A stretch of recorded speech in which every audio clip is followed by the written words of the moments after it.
Hello future doctors, जैसा कि आप जानते हैं मैं आज आपको नीट यूजी 2022 की काउंसलिंग के बारे में बताऊंगा और उसके रजिस्ट्रेशन के लिए हम एमसीसी की ऑफिशियल वेबसाइट mcc.nic.in पर चलेंगे।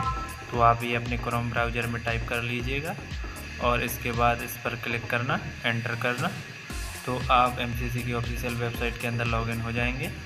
और नीचे स्क्रॉल करने पर आप देखेंगे नीट यूजी मेडिकल काउंसलिंग, इस पर क्लिक कर दीजिएगा। तो आप नीचे जाने पर देखेंगे कि यहाँ पर राउंड 1 के रजिस्ट्रेशन चल रहे हैं और ये ऑल इंडिया कोटा के लिए है। तो न्यू रजिस्ट्रेशन राउंड 1 पर क्लिक करेंगे और इसके बाद आगे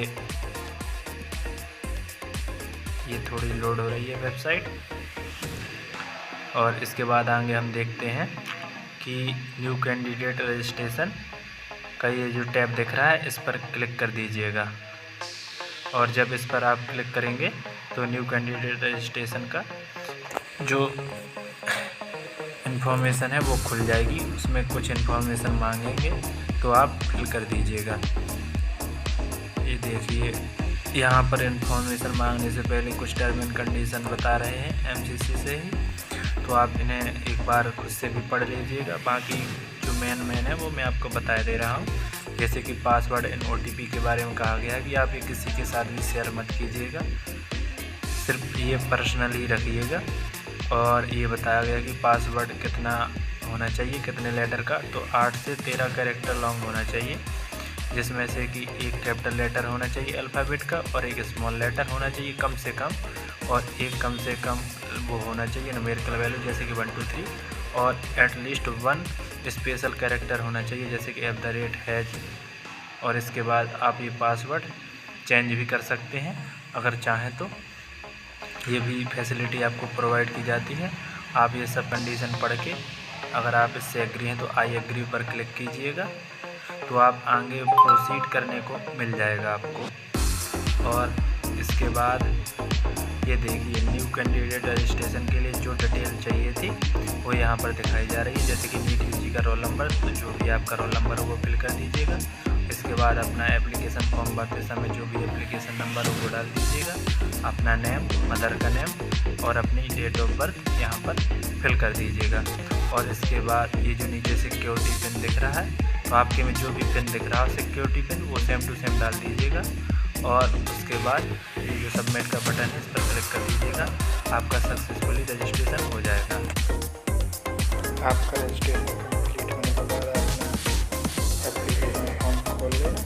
उसके बाद ये जो इन्फॉर्मेशन मांगी जा रही है जैसे कि नेशनलिटी, उसमें तो इंडियन, रीजन में हिंदू, इस्लाम जो भी हो वो फिल कर देना। कैटेगरी आपकी पहले से फिल होगी। और ये जो सब कैटेगरी जैसे कि PWD अगर आप हों तो कर सकते हैं, नहीं हो तो नो कर सकते। और आप AFMC कॉलेज लेना चाहते हैं तो उसके लिए अप्लाई कर सकते हैं, तो यस कर दीजिएगा। और पूछा गया है कि क्या आपके पेरेंट्स सर्विस की है, आर्मी के लिए रिटायर हैं, तो यस या नो कर दीजिएगा और फिर सबमिट कर दीजिएगा।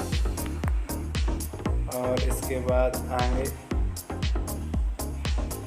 अदर इन्फॉर्मेशन खुलती है जो कि आपकी एजुकेशनल क्वालिफिकेशन के बारे में है, जैसे कि क्लास 12th की बारे में पूछा गया है। तो इसमें आपने कहाँ से 12th किया, दिल्ली जामिया, अलीगढ़, इसमें से किसी से किया हो तो कर देना, या फिर इनमें से ना किया हो तो अदर स्टेट से कर सकते हैं।